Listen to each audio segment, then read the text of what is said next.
Welcome to Pratap classes. दोस्तों, Pratap classes के YouTube channel पर आपका स्वागत है।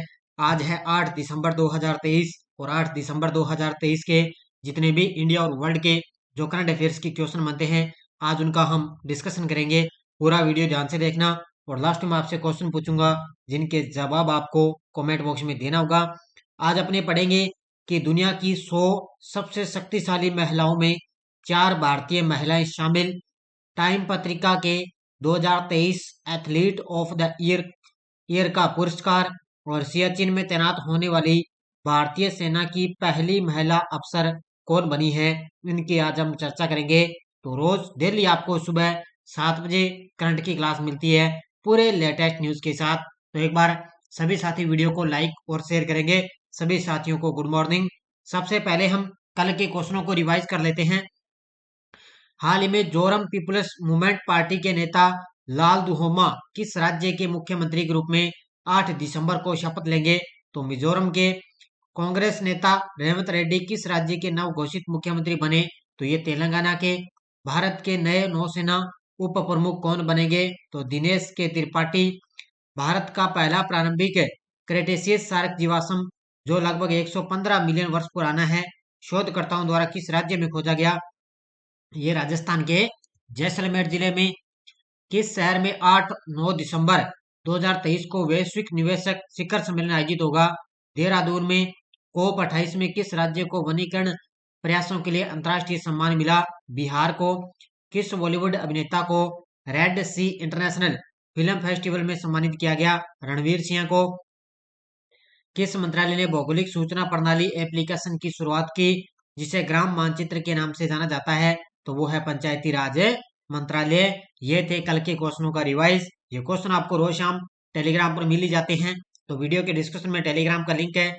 कोई सूचना आती है, कोई लिंक आता है, सब आपको टेलीग्राम पर सूचित किया जाता है। और आज की क्लास आपके लिए बहुत ही महत्वपूर्ण होने वाली है, क्योंकि आज की क्लास में बड़े ही शानदार करंट के क्वेश्चन बने हैं और बढ़िया तरीके से इस क्लास का आप अध्ययन कर लेना, क्योंकि आने वाला एग्जाम कोई भी मान लो आप बड़े शानदार तरीके से आज की करंट की क्लास से, या लगभग मुझे लगता है 2 या 3 क्वेश्चन यहाँ से सीधे सीधे एग्जाम के अंदर आने वाले हैं। तो स्टार्ट करें। और इसके अलावा हमारे प्रताप क्लासेज ऐप के अंदर एनसीईआरटी बुक की टेस्ट सीरीज चल रही है। जो कक्षा 6 से 10 तक बुक है, वहां पर 100 रुपए के अंदर टेस्ट सीरीज, पूरे जनरल साइंस की टेस्ट सीरीज है। संपूर्ण विज्ञान आपको टेस्ट सीरीज दी जा रही है। रसायन विज्ञान, भौतिक विज्ञान, जीव विज्ञान और पूरे साल की इंडिया वर्ल्ड की करंट अफेयर्स की टेस्ट सीरीज चल रही है। पूरा साल का आपको इसमें करंट दिया गया। राजस्थान पुलिस कांस्टेबल की टेस्ट सीरीज, आरपीएससी और राजस्व द्वारा पूछे गए ओल्ड क्वेश्चन और सूचना सहायक की टेस्ट सीरीज चल रही है। आज सूचना सहायक की आपको शाम को 4 बजे 4 नंबर की सीरीज आपको शाम को मिलेगी। तो आप शाम 4 बजे तैयार रहना। आज की क्लास का पहला क्वेश्चन सामने आपके सामने, और लगभग आज के लिए चर्चित में रहे, मान के चलो 3-4 क्वेश्चन मैं लेकर आया हूं। वित्त मंत्री निर्मला सीतारमण को फोर्ब्स ने दुनिया की सबसे शक्तिशाली महिलाओं की लिस्ट में कौन सा स्थान दिया है? तो वित्त मंत्री निर्मला सीतारमण। अब आपको पता है दुनिया की टॉप 100 के अंदर 4 भारतीय महिलाएं शामिल है, और सबसे टॉप पर अपने भारत के अंदर वित्त मंत्री निर्मला सीतारमण है। और इन्होंने फोर्ब्स ने दुनिया की वित्त मंत्री को सबसे शक्तिशाली महिलाओं की लिस्ट में इनको 32वां स्थान दिया है। कौन सा स्थान दिया है? ये देखो तस्वीर में वित्त मंत्री निर्मला सीतारमण, और इनको 32वां स्थान दिया गया है। बाकी 3 महिलाएं और देखो आगे मुख्य तथ्य। वित्त मंत्री निर्मला सीतारमण को फोर्ब्स ने दुनिया की सबसे शक्तिशाली महिलाओं की लिस्ट में शामिल किया और वे 32वें स्थान पर है। 3 अन्य भारतीय महिलाओं का भी नाम इस लिस्ट में है।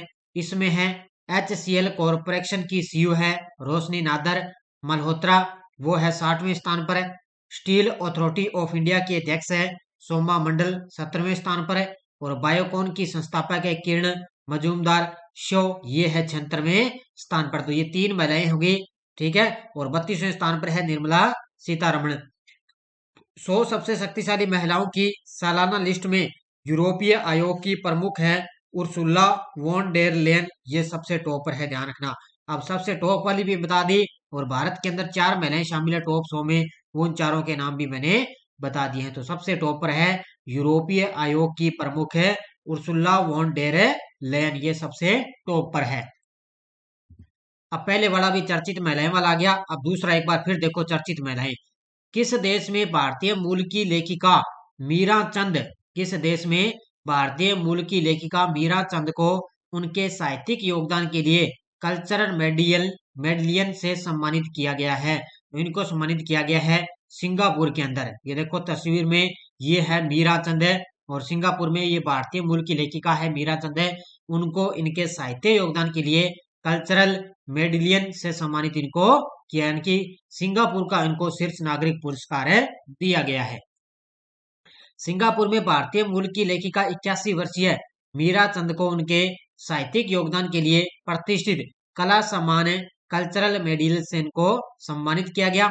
राष्ट्रपति थर्मन सनमुगरतम ने मीरा चंद को साथी उपन्यासकार सुचैन क्रिस्टी लिम और मलयान नृत्य के दिग्गज उस्मान अब्दुल हामिद के साथ इनको यह अवार्ड दिया है। तो ये एक भारतीय महिला है मीरा चंद, उनको क्या है सिंगापुर का ये सर्वोच्च नागरिक पुरस्कार इनको दिया गया है। अब देखो तीसरा क्वेश्चन आ गया चर्चित महिलाओं वाला। हाल ही में सियाचिन में तैनात होने वाली भारतीय सेना की पहली महिला मेडिकल अफसर कौन बनी है? लगा लो इस क्वेश्चन को स्टार, क्योंकि पिछली बार सियाचिन के अंदर जो महिलाएं सबसे टॉप पर उसने रिकॉर्ड तोड़ा था, पहली महिला गई थी, उसमें एग्जाम के अंदर क्वेश्चन आया था। और अब की बार क्या है, सियाचिन में तैनात होने वाली भारतीय सेना की पहली महिला मेडिकल अफसर कौन बनी है? और वो बन चुकी है गीतिका कौल। ऑप्शन नंबर डी, कौन बन गई? ये देखो तस्वीर में आप देख सकते हो, ये है गीतिका कौल और सियाचिन के अंदर यानी कि सबसे दुनिया का सबसे ऊंचा युद्ध क्षेत्र में तैनात होने वाली भारतीय सेना की पहली महिला मेडिकल अफसर बन गई है। देखो 20 स्नो लेपर्ड ब्रिगेड की कैप्टन है गीतिका कौल, सियाचिन में तैनात होने वाली भारतीय सेना की पहली महिला मेडिकल अफसर बन गई। उन्होंने सियाचिन बैटल स्कूल में ट्रेनिंग पूरी कर ली है और सियाचिन दुनिया का सबसे ऊंचा बैटल फील्ड है, तो ये याद रखना है। और जनवरी 2023 में कैप्टन शिवा चौहान सियाचिन में तैनात होने वाली पहली महिला आर्मी अफसर बनी थी। तो ये क्वेश्चन आ चुका है, ये देखो एग्जाम के अंदर है, और अब ये वाला भी आएगा एग्जाम के अंदर है, क्योंकि गीतिका कौल सियाचिन में तैनात होने वाली भारतीय सेना की ये पहली महिला मेडिकल अफसर बन गई है। ये क्वेश्चन आया था और ये भी जाहिर सी बात है एग्जाम के अंदर आएगा। अब ये चौथा क्वेश्चन आ गया, देखो चर्चित महिलाएं अपने 4 करंट के क्वेश्चन बन रहे हैं। देखो हाल ही में मंगल ग्रह पर मार्स रोवर संचालित करने वाली पहली भारतीय महिला कौन बनी है? और मैं आपके लिए हो सकता है आज पूरी मैं कोशिश करूंगा, आज नहीं तो कल तक आपको पूरी चर्चित महिलाएं है ना अब तक जितनी भी, उनकी अलग से मैं क्लास आपको प्रोवाइड करवाऊंगा। तो मंगल ग्रह पर मार्स रोवर संचालित करने वाली पहली भारतीय महिला कौन बन गई? वो है Akshita Krishnamurthy, option number C. ये तस्वीर में आप देख सकते हो, ये है अक्षिता कृष्णमूर्ति, ये मंगल ग्रह पर मार्स रोवर संचालित करने वाली पहली भारतीय महिला बन चुकी है। अक्षिता कृष्णमूर्ति मंगल ग्रह पर मार्स रोवर संचालित करने वाली पहली भारतीय महिला बनी। अक्षिता पिछले 5 वर्ष से अधिक समय से नासा के साथ कार्य कर रही है। तो ये मार्स रोवर है ना, ये नासा के साथ इसको लॉन्च किया गया था 2021 में। अभी वहां पर वो मतलब मंगल ग्रह पर खोज कर रहा है भी क्या कुछ है क्या नहीं है। यह मिशन वहां से चीजें इकट्ठा करके मंगल ग्रह के बारे में और अधिक जानकारी प्राप्त करना चाहता है। और वहां की जो रोवर संचालित करने वाली पहली भारतीय महिला को नियुक्त कर दिया, वो है अक्षिता कृष्णमूर्ति को नियुक्त किया है। हाल ही में पुरुष वॉलीबॉल क्लब विश्व चैंपियनशिप 2023 का आयोजन किस शहर में किया गया? तो अभी वर्तमान में इसका आयोजन चल रहा है। तो ये गेम्स है वो 6 से लेकर 10 सितंबर तक चलेंगे और इनका भारत के अंदर पहली बार बेंगलुरु शहर में इनका आयोजन किया जा रहा है। तो पुरुष वॉलीबॉल क्लब विश्व चैंपियनशिप 2023 का आयोजन बेंगलुरु में किया जा रहा है। देखो मुख्य तथ्य, पुरुष वॉलीबॉल क्लब विश्व चैंपियनशिप 2023 का आयोजन 6 दिसंबर से 10 दिसंबर तक बेंगलुरु के कोरमंगला इंडोर स्टेडियम में किया जा रहा है। यह पहला मौका है जब यह प्रतिष्ठित टूर्नामेंट भारत में आयोजित किया जा रहा है, कि पहली बार ये भारत के अंदर ये टूर्नामेंट आयोजित किया जा रहा है। और इस चैंपियनशिप का ये 18वां संस्करण है और इसके अंदर कुल 6 टीमें भाग ले रही है, टोटल 6 टीमें भाग ले रही हैं। इसका 18वां संस्करण है और ये 6 से लेकर 10 दिसंबर तक है बेंगलुरु के कोरमंगला इंडोर स्टेडियम में खेला जा रहा है। अगला क्वेश्चन देखो, हाल ही में भारत के 84वें शतरंज ग्रैंड मास्टर कौन बने हैं? देखो ये बड़े शानदार आगे आगे धीरे धीरे बढ़ रहे हैं। तो अभी वर्तमान में भारत के 84वें शतरंज ग्रैंड मास्टर बन गए वैशाली रमेश बाबू। कौन बन गए? ऑप्शन नंबर 1 वैशाली रमेश बाबू हैं। वो 84वें शतरंज ग्रैंड मास्टर बन चुके हैं। देखो तस्वीर में आप देख सकते हो, ये है वैशाली रमेश बाबू। देखो बार्सिलोना स्पेन में एलोग्रेगेट ओपन 2023 के दौरान प्रतिष्ठित 2500 येलो रैंकिंग को पार करने के बाद चेन्नई की है वैशाली रमेश बाबू भारत की 84वीं ग्रैंड मास्टर बन गई है। कोनेरू हम्पी और हरिका द्रोणावली के बाद वैशाली भारत की तीसरी महिला ग्रैंड मास्टर बन चुकी है। यानी पहले तो 2 महिलाएं थी, अब ये तीसरी महिला बन चुकी है। तो ये 84वीं ग्रैंड मास्टर कौन बन गई? वैशाली रमेश बाबू बन चुकी है। अब याद रखना ये तो 84वीं बन गई। अब देखो थोड़ी सी डिटेल। भारत के 83वें शतरंज ग्रैंड मास्टर कौन बने थे? आदित्य एस सामंत बने थे। 82वें शतरंज ग्रैंड मास्टर केवी प्रणीत बने थे। 81वें शतरंज ग्रैंड मास्टर साइंतन दास बने। और 80वें बने थे विघ्नेश एनआर। ये 81 वाला पूछा गया एग्जाम के अंदर, ध्यान रखना। यूआरओ के अंदर आया था भी 81वें शतरंज ग्रैंड मास्टर कौन थे? साइंतन दास। तो याद रखना अब 84 में कौन बन गई? वैशाली रमेश बाबू बन चुकी है। हाल ही में किस देश ने दुनिया के सबसे बड़े प्रायोगिक परमाणु फ्यूजन रिएक्टर जेटी 60 का अनावरण किया है? अब जेटी जैसे ही पता चल रहा है जापान, किसके द्वारा? जापान देश ने क्या है दुनिया के सबसे बड़े प्रायोगिक परमाणु फ्यूजन रिएक्टर है जिसका नाम है जेटी 60 का अनावरण किया है। किसने? जापान देश ने।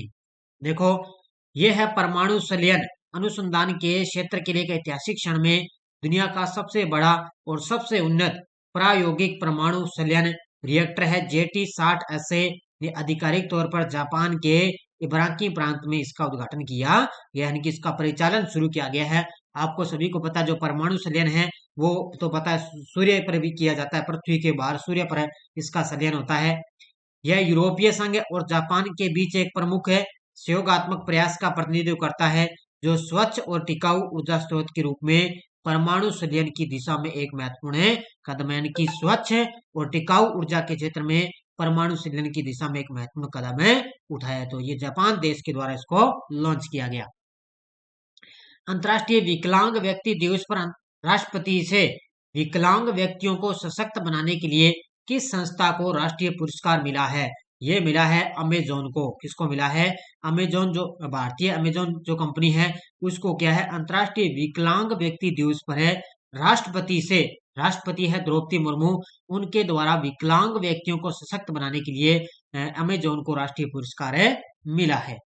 देखो अमेजोन इंडिया को अंतर्राष्ट्रीय विकलांग व्यक्ति दिवस पर विज्ञान भवन नई दिल्ली में राष्ट्रपति द्रौपदी मुर्मू से विकलांग व्यक्तियों के सशक्तिकरण के लिए राष्ट्रीय पुरस्कार प्राप्त हुआ है। बस एक पॉइंट आपको याद रखना है। अगला क्वेश्चन है, हाल ही में कौन से फुटबॉलर खिलाड़ी time magazine athlete of the year चुने गए हैं? लगा लो इस क्वेश्चन को स्टार। आपको पता है कि बार 8वीं बार बैलन डी और पुरस्कार मिला था लियोनेल मेसी को। ऑप्शन नंबर बी, किसको? 8वीं बार बैलन डी और पुरस्कार मिला लियोनेल मेसी। और इनको क्या है time magazine athlete of the year इनको चुना गया है। ये तस्वीर में आप देख सकते हो किसको? लियोनेल मेसी को। देखो ये है अर्जेंटीना के 8वीं बार बैलन डी और अवार्ड जीत चुके लियोनेल मेसी को time magazine athlete of the year चुना गया। मेसी ने यह सम्मान पाने वाले पहले फुटबॉलर बन चुके हैं, यानी कि लियोनेल मेसी है यह सम्मान पाने वाले पहले फुटबॉलर बन गए हैं। इसी के साथ वे जिम्नास्ट सिमोन बाइलस, तैराक है माइकल फेल्प्स और एनबीए स्टार है लेब्रॉन जेम्स की सूची में शामिल हो गए हैं। और time athlete of the year की शुरुआत हुई थी 2019 के अंदर और पहली बार इनको लियोनेल मेसी को यह अवार्ड दिया गया है। हाल ही में 2023 में भारत के शीर्ष 10 सबसे सुरक्षित शहरों की सूची में भारत का सबसे सुरक्षित शहर कौन सा है? तो वो शहर है सबसे सुरक्षित है कोलकाता शहर। कौन सा है? यानी कि 2023 के अंदर जो टॉप 10 शहर हैं उनकी भारत के अंदर का सबसे जो सुरक्षित शहर है वो है कोलकाता, सबसे सुरक्षित शहर है। देखो मुख्य तथ्य, ये राष्ट्रीय अपराध रिकॉर्ड ब्यूरो एनसीआरबी की नवीनतम रिपोर्ट के अनुसार लगातार तीसरे वर्ष कोलकाता ने 78.2 की पहचान योग्य अपराध दर के साथ भारत में सबसे सुरक्षित शहर के रूप में अपना स्थान है हासिल किया। यानी कि कोलकाता ने 78.2 के पहचान योग्य के साथ यानी कि सबसे कम यानी कि अपराध यहाँ पर सबसे कम यानी कि सबसे सुरक्षित शहर है ना, वो कोलकाता सबसे टॉप पर है। और इसमें इस सूची में दूसरा स्थान किसका है? चेन्नई का दूसरा स्थान है। गुजरात राज्य के किस नृत्य को यूनेस्को की अमूर्त सांस्कृतिक विरासत सूची में शामिल किया गया? तो गुजरात का सबसे प्रसिद्ध नृत्य है गरबा। कौन सा नृत्य है? गुजरात का प्रसिद्ध गरबा नृत्य है। ये देखो तस्वीर में, इस नृत्य को अभी हाल ही में यूनेस्को की अमूर्त सांस्कृतिक विरासत सूची में शामिल है किए गए। किस नृत्य को? गुजरात का गरबा नृत्य। देखो गुजरात के सीएम है भूपेंद्र पटेल ने घोषणा की कि जीवंत और सांस्कृतिक रूप से महत्वपूर्ण गरबा नृत्य को यूनेस्को द्वारा आधिकारिक तौर पर मान्यता दी गई, जिसे मानवता की अमूर्त सांस्कृतिक विरासत की प्रतिनिधि सूची में एक प्रतिष्ठित स्थान अर्जित है। यह है कि अब गरबा नृत्य को क्या है? यूनेस्को के अंदर शामिल किया गया। गरबा पारंपरिक रूप से शुभ नवरात्रि उत्सव के दौरान किया जाता है, जो देवी माँ की भक्ति और स्त्री ऊर्जा या शक्ति का जश्न मनाने का प्रतीक है। बाकी आप गरबा नृत्य करना ही जानते हो। अब आपको एक पॉइंट एक और याद रखना है कि टेलर स्विफ्ट को टाइम मैगजीन का पर्सन ऑफ द ईयर चुना गया। आपसे पूछे टाइम मैगजीन का पर्सन ऑफ द ईयर, और जो लियोनेल मेसी वाला मैंने आपको बताया था ना, वो था टाइम मैगजीन का एथलीट ऑफ द ईयर। ये है पर्सन ऑफ द ईयर, वो था एथलीट ऑफ द ईयर। ये पर्सन ऑफ द ईयर मिला है टेलर स्विफ्ट को। तो टेलर स्विफ्ट को 2023 के लिए टाइम मैगजीन का पर्सन ऑफ द ईयर नामित किया गया। यह मान्यता उनके संगीत और प्रभाव के व्यापक प्रभाव को रेखांकित करते हुए स्पॉटिफाई पर सबसे ज्यादा खेले जाने वाले कलाकार के रूप में उनके खिताब के सवाद अर्जित हुई है। ज्यादा आपको गहराई में यहाँ से नहीं पढ़ना है, बस इतना याद रखना है टेलर स्विफ्ट को टाइम मैगजीन का पर्सन ऑफ द ईयर नामित किया गया है। यह टेलीग्राम ग्रुप है। टेलीग्राम ग्रुप पे आप प्रताप क्लासेस सर्च करोगे तो हमारे ग्रुप को ज्वाइन कर सकते हो। कोई सूचना आती है, कोई लिंक आता है, और आज शाम 4 बजे आपको सूचना सही की 4 नंबर की सीरीज आपको क्लास मिलेगी। पिछले वीडियो क्वेश्चन क्या था? विश्व डिजिटल प्रतिस्पर्धा रैंकिंग 2023 में भारत का कौन सा स्थान है? तो इसके अंदर भारत का 49वां स्थान है। पहला स्थान किसका है? अमेरिका का। किसका है? अमेरिका। और दूसरा स्थान है इसके अंदर नीदरलैंड का। दूसरा स्थान नीदरलैंड, और भारत का स्थान है 49वां। बहुत सारे विद्यार्थियों ने बड़े शानदार तरीके से जवाब दिए थे, उन सभी को हार्दिक शुभकामनाएं। और अब देखो क्वेश्चन फॉर यू, देश में बनने वाला अब तक का सबसे बड़ा कौन सा सर्वेक्षण पोत है भारतीय नौसेना को सौंप दिया गया? INS संध्याहक, INS Sahyadri, INS Ajay, INS Taragiri. इसका जवाब आपको कमेंट बॉक्स में देना है। तो ये थी आज की अपनी बढ़िया तरीके से क्लास। बाकी आपको लगातार टेस्ट सीरीज तो दी जा रही है, कंटिन्यू बस आप टेस्ट सीरीज ज्वाइन करते रहिए, और निरंतर आप डेली आपको सुबह करंट की क्लास मिलती रहेगी। बाकी आपको मैंने एक मैराथन क्लास दे रखी है, पिछले 3 महीनों का करंट मैंने आपको दे दिया। इसमें सितंबर, अक्टूबर और नवंबर पिछले 3 महीनों का करंट मैंने बढ़िया तरीके से आपको करवा दिया है। तो आप लगातार बस अध्ययन करते रहिए, बाकी आपको रोज सुबह ये करंट की क्लास मिलती रहेगी। धन्यवाद। जय हिंद, जय भारत।